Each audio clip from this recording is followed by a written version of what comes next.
We fixing to make this town real smoking.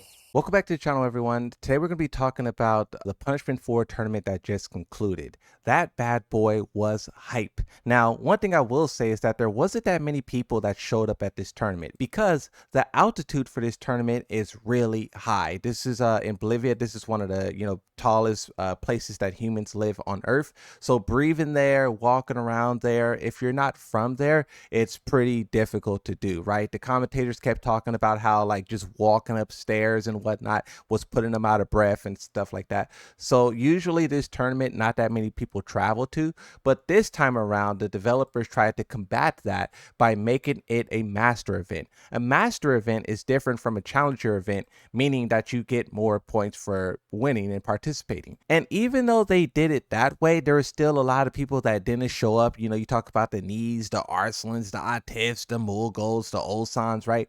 But what this tournament ends up being is a special and unique opportunity for the people who don't have points to show up. Here you have the global leaderboards. This is 919, so this is before the tournament took place. And you can see the top 20 highest placing players in the world. Arsenal is number 1, followed by Mogod, Atif, Knee, and Ulsan. Side note, Arsenal Ash said he is going for the highest score of 3,000 tournament points. So he is definitely going to Evo France. He's definitely trying to practice and make his way around so he could get that 3,000, but also get the victory at the end. But as you can see here, names that you will not see on this list is Kudans is a name like Saint, is a name like Lee Mishima. Those guys went to this tournament and they made a huge splash. You know, Lee Mishima last year won Punishment 3, dominated using Lydia. Lydia is known to be this really tricky guessing kind of character. Also in season 1, Lydia and also Zhao Yu were characters who got a lot of god matches. A god match is when you get 3 perfects back to back to back. Your opponent doesn't even get to hit you. In season 1, Lydia did that. Lee Mishima did that. And he was looking to repeat that this time around, but he wasn't able to do so. Now, even though he didn't get the win, he made it very far and he played a lot of characters. Well, really 3, right? Bouncing back and forth between the Fakram, the Lydia, and the Clive. And bro did great work and made it really far. But now as for Kudans, you know, Kudans has been doing great work as well. He has been battling in Korean tournaments and Japanese tournaments kind of globally, right? We know that his journey at the start of Tekken 8 was really rough, right? A lot of players struggled to make that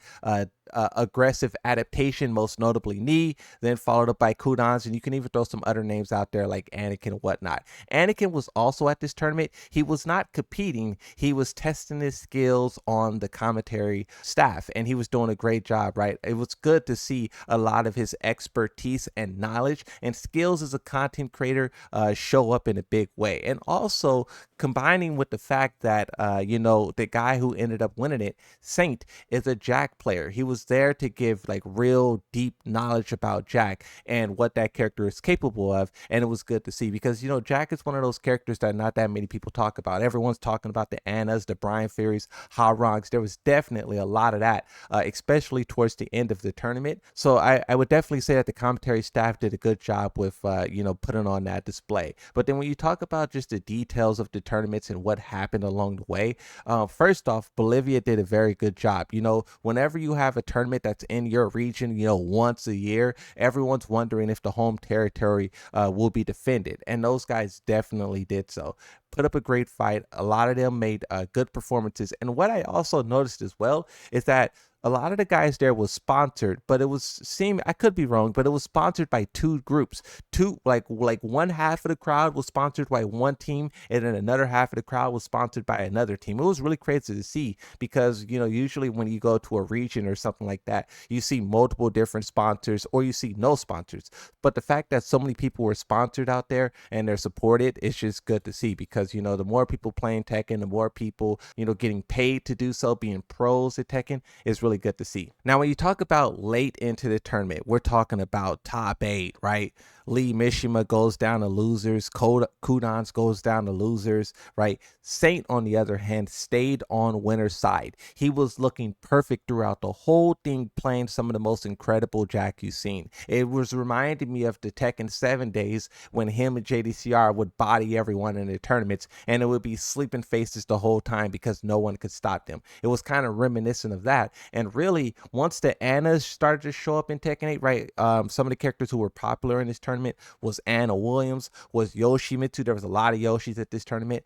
Anna showed up very heavy in top 8, and I was thinking like, man, this character's probably gonna take it.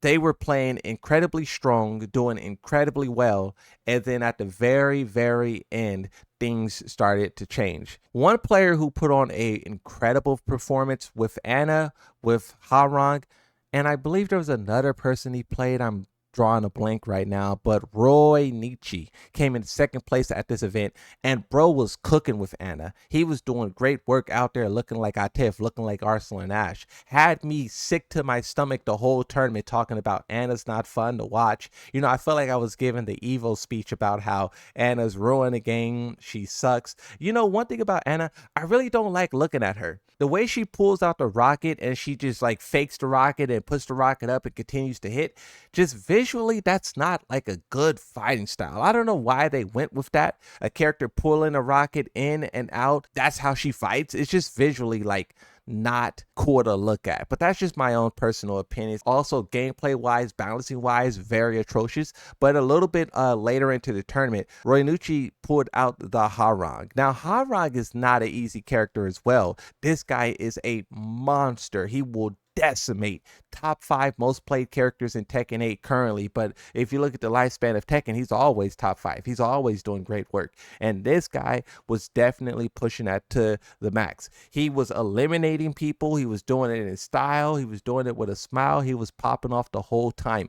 Things got really dicey when he made it to grand finals and he was going up against Saint. Saint was playing really sharp, so I was expecting Saint to wash this guy, but it was not the case. Little by little, it started to turn into the favor of Renucci, and he was just cooking Saint. I'm over there like, oh my God, because the reason, one, I like rooting for Saint because I like rooting for kind of the legacy guys, right? But then also Saint plays a character that I like, Jack 8. I think Jack 8 is cool. I think all the Jacks are cool. No one's going to root for Harang, right? So seeing the Saint being tested by this Harang, it was really crazy. They were really battling back and forth, and there was a lot of moments where this Harang was just using that pressure, using that Tekken 8, using that heat, using those mix-ups, and just getting the win constantly. And it resulted in a grand finals reset. They rock, paper, scissors once again.